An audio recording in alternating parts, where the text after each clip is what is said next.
Hoje é um dia muito importante para o nosso país.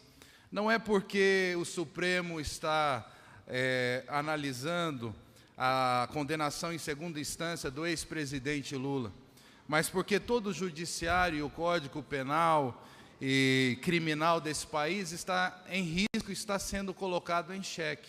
Nós estamos falando de pessoas perigosas para a sociedade, condenadas e que precisam estar afastadas da sociedade para que não cometam mais crime, mais violência. Eu estou falando de pedófilos, estupradores, de assassinos, de pessoas muito violentas que podem, dependendo de como o Supremo agir hoje, receberem a sua liberdade. O mundo hoje observa o Brasil. Ontem milhares de pessoas foram às ruas, e aqui eu enfatizo o Rio de Janeiro, São Paulo e Curitiba.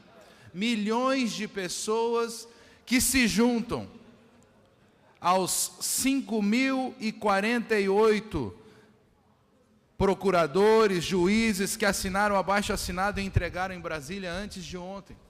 Nós estamos falando de todo o judiciário praticamente desse país unido na mesma causa, que não tenha essa modificação e que não abra esse espaço, essa brecha, para que a cultura da criminalidade possa continuar no nosso país, porque o nosso país precisa sim de punição. A cultura da impunidade não pode prevalecer no Brasil. E Curitiba, que tem se tornado essa grande referência da limpeza do nosso país, através da Operação Lava Jato, nós temos a expectativa de que hoje o resultado, ao final da tarde, o Brasil todo possa celebrar um país mais sério e um país mais justo. Eu tenho, neste 1 ano e alguns meses que convivo com vossas excelências, experimentado uma política séria, uma política que nós desejamos no Congresso Nacional, na Assembleia Legislativa desse Estado e o futuro da nossa nação. Então, como o meu amigo Deltan da Lava Jato já se manifestou, hoje é um dia de oração pelo nosso país, para que os ministros do Supremo tenham sabedoria, bom senso, para escolherem o futuro dessa nação. Agradeço, um bom trabalho a todos, um bom dia. Senhor presidente, demais presentes, não poderia deixar de utilizar a tribuna hoje,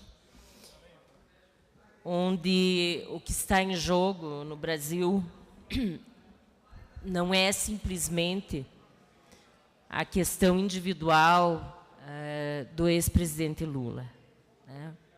O que está em jogo no Brasil é a questão da democracia e do respeito à Constituição Federal. E eu acredito que nós temos que refletir sobre isso e superar uma leitura reducionista, né, que prega o ódio, que prega a irracionalidade e que não percebe, né, que o que está em jogo, de fato, é a democracia no nosso país. O lawfare é uma estratégia que tem sido utilizada pelo poder hegemônico, né, econômico do mundo e que é representado, sim,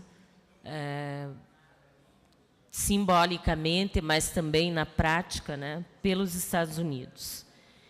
Então, é uma estratégia de utilizar ou de abusar do direito como um substituto de tradicionais métodos militares que já foram, né, durante um longo período, utilizados no mundo todo e principalmente na América Latina.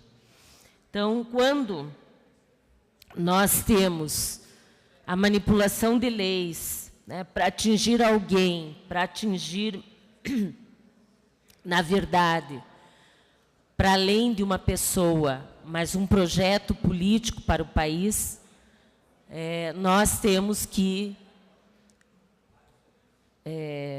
ter uma posição extremamente cuidadosa no sentido de se colocar em jogo a democracia, e nesse caso específico nós estamos falando da democracia brasileira. nós temos buscado, né, fazer um debate pautado por elementos, pautado por fatos, e principalmente trazendo, né, a discussão a partir do cumprimento da nossa Constituição Federal. A nossa Constituição define no seu parágrafo 57 do artigo 5º a questão da presunção da inocência. E é este fato, né, que nós temos buscado em todo momento trazer ao debate. Não é o PT, não é a esquerda brasileira, mas os juristas que sempre procuraram ter um posicionamento no sentido da defesa da nossa Constituição, têm apontado também a necessidade de se retomar a interpretação da nossa Constituição.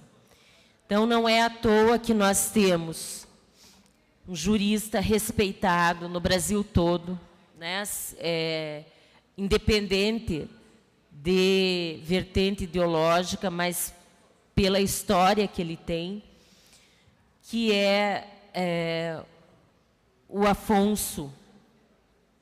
José Afonso da Silva, que tem mais de 90 anos, que é professor aposentado da Faculdade de Direito da USP, e que, inclusive, fez parte da comissão chamada Afonso Arinos, que, durante o governo do José Sarney, foi constituída para elaborar uma proposta de Constituição.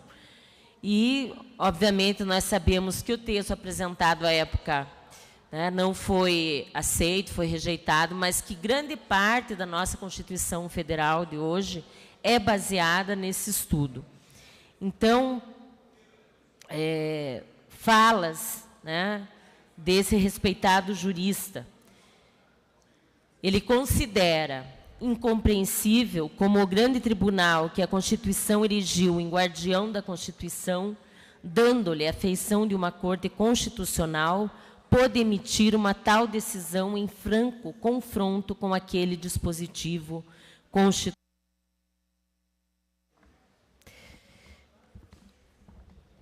Vereadora, 30 segundos para a senhora concluir. Então, concluindo, o jurista ressalta que a demora no cumprimento da pena por conta desses excessivos recursos é um problema do sistema e não da pessoa condenada.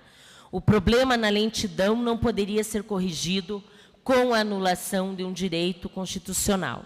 Então, essas são palavras desse renomado jurista.